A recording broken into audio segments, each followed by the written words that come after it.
नमस्कार। इस खास चर्चा में स्वागत है जहां हम कंसिस्टेंसी यानी निरंतरता के उस अदृश्य विज्ञान को समझने वाले हैं। आखिर कैसे पल भर के मोटिवेशन को एक ऐसी गति में बदला जा सकता है जो कभी ना रुके। हम में से अक्सर लोग शुरुआत तो बड़े जोश से करते हैं, पर अचानक बीच में ही हिम्मत हार जाते हैं। तो आज हम इसी मुद्दे की बिल्कुल जड़ तक जाएंगे। तो चलिए आज के इस रोड मैप को जल्दी से देख लेते हैं। हम 5 अहम पहलुओं पर बात करेंगे। पहला, रोजाना की अदृश्य जंग। दूसरा, मोमेंटम का विज्ञान। तीसरा, छिपी हुई रुकावटें।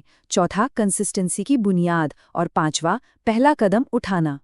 शुरुआत करते हैं अपने पहले हिस्से से, सफलता और असफलता के बीच चलने वाली रोजाना की अदृश्य जंग। सच तो यह है कि इंसान की जिंदगी कभी किसी एक जगह पर ठहरी नहीं रहती। ये लगातार हर पल या तो ऊपर की तरफ बढ़ रही है या नीचे की तरफ, और ये सब तय होता है उन बेहद छोटे, लगभग न दिखने वाले रोजाना के फैसलों से। हम सब जानते हैं कि रोज आधा घंटा एक्सरसाइज करना या किसी किताब के 10 पेज पढ़ना हमारे लिए अच्छा है, फिर भी लोग लगातार इन आसान कामों को टाल क्यों देते हैं? दरअसल यही इस दुनिया की सबसे आसान समस्या है। असली जाल ये है कि इन छोटे और आसान कामों को ना करने का आज तुरंत कोई नकारात्मक असर नहीं दिखता। अगर आज जिम नहीं गए या थोड़ा फालतू खर्च कर दिया तो अचानक से आज ही आसमान नहीं टूट पड़ेगा। और यही वजह है कि इन आसान कामों को करना जितना सरल है, इन्हें छोड़ देना उससे भी ज्यादा आसान लगता है। और इसका दुष्परिणाम आगे चलकर दिखता है, क्योंकि रोजाना का ये ग्राफ सिर्फ और सिर्फ 0.1% ही ऊपर या नीचे होता है। एक व्यक्ति जो सैलेड खा रहा है और दूसरा जो बर्गर खा रहा है, 1 महीने बाद उन दोनों में शायद ही कोई बड़ा फर्क नजर आए। लेकिन कल्पना कीजिए 1000 दिन बाद की। उनकी जिंदगी, उनका आत्मविश्वास और उनकी ऊर्जा बिल्कुल अलग दिशा में जा चुके होते हैं। ये छोटी छोटी आदतें सच में बहुत लंबा असर डालती हैं। अब आते हैं अपने दूसरे हिस्से पर, मोमेंटम यानी गति का विज्ञान, और क्यों रुक जाना ही सबसे बड़ा दुश्मन है। सोचिए, एक विशाल 5000 पाउंड का भारी पहिया है। शुरुआत में इसके कुछ चक्कर लगाने में बेहद मेहनत लगती है, पसीना छूट जाता है। पर क्या किसी एक आखिरी बड़े धक्के से ये घूमता है? बिल्कुल नहीं। ये उन सभी छोटे छोटे धक्कों का नतीजा होता है। अंत में वही लगातार की गई छोटी कोशिशें इस पहिए को ऐसी रफ्तार देती है कि ये खुद ब खुद बिना किसी खास मेहनत के तेजी से घूमने लगता है। यही तो मोमेंटम का कमाल है। और ये तथ्य तो सच में हैरान करने वाला है। चांद पर उतरने वाला अपोलो रॉकेट दरअसल 97% समय अपने सही रास्ते पर था ही नहीं। इससे ये साफ हो जाता है कि सफलता एकदम सीधी लाइन में हवा में उड़ने का नाम नहीं है। ये लगातार चूकते रहना और फिर छोटे छोटे सुधार करते रहने का नाम है। यहाँ एक किसान से बड़ी अच्छी सीख मिलती है। लोग अक्सर जिम जाना या कोई नया बिजनेस सिर्फ इसलिए छोड़ देते हैं क्योंकि वो बीज बोते ही सीधा फसल काटने का नतीजा चाहते हैं। वो उस फसल को धीरे धीरे सींचने और उगाने वाले उस अदृश्य समय को पूरी तरह भूल जाते हैं, जो कि अंत में सफलता के लिए सबसे जरूरी हिस्सा है। कछुए और खरगोश की कहानी में भी देख लीजिए।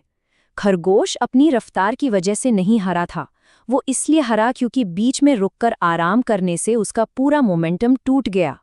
एक बार रुकने पर फिर से शून्य से शुरुआत करनी पड़ती है। वहीं कछुआ लगातार चलते रहने के इस विज्ञान की बदौलत ही जीत गया। चलिए अब तीसरे हिस्से की तरफ बढ़ते हैं, उन छिपी रुकावटों को दूर करना जो हमारी ऊर्जा को निचोड़ लेती हैं। मोमेंटम को समझने के बाद ये जानना जरूरी है कि ऐसी कौन सी चीजें हैं जो चुपचाप हमारी इच्छा शक्ति को खा रही हैं।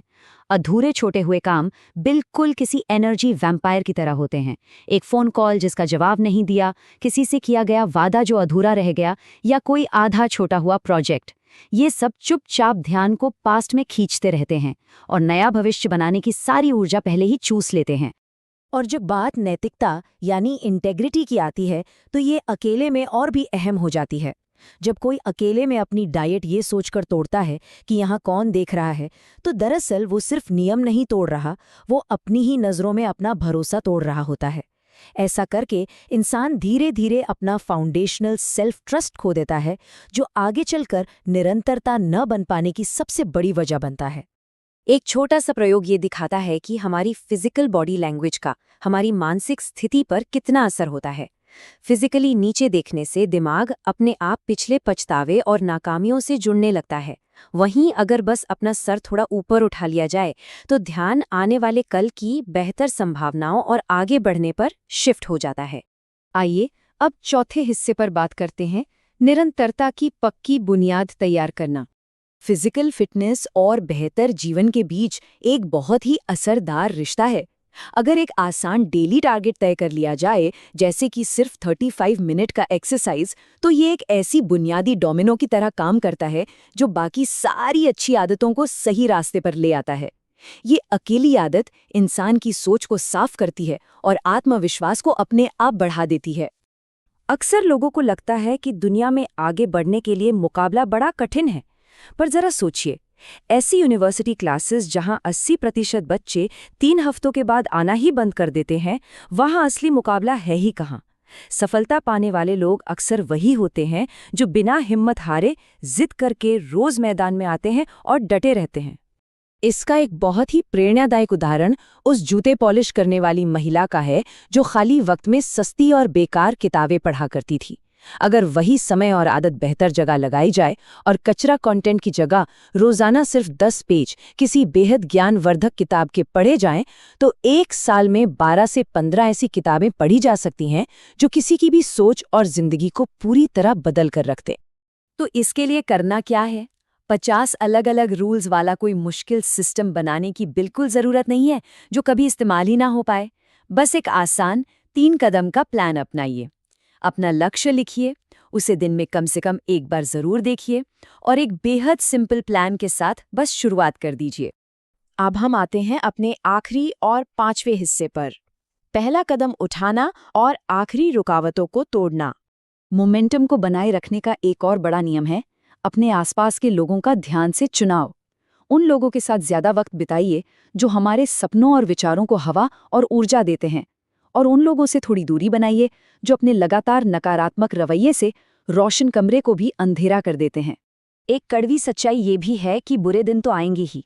जब चीजें भारी लगने लगें तो एक चलना सीखने वाले बच्चे की तरह व्यवहार करें। हमें इस बात को झुठलाना नहीं है कि चोट लगी है या बुरा लग रहा है, बल्कि हार मानने की जगह खड़े होकर बस एक छोटा सा कदम फिर आगे बढ़ाना है। जो कुछ हमारे पास अच्छा है उसकी कदर करनी है और चलते रहना है। अब आखिर में आपसे एक दिलचस्प सवाल। 5 मेंढक तालाब के एक पत्ते पर बैठे हैं। उनमें से एक ने कूदने का फैसला किया। तो बताइए पत्ते पर कितने मेंढक बचे? जवाब अभी भी 5 ही है, क्योंकि सिर्फ कूदने का फैसला करना और सच में कूद जाना, इन दोनों बातों में जमीन और आसमान का फर्क है। तो खुद को बेहतर बनाने की चाह रखने वालों के लिए सबसे बड़ा सवाल वही है, आखिर हम उस पत्ते से सच में छलांग लगाने के लिए आज किस चीज का इंतजार कर रहे हैं?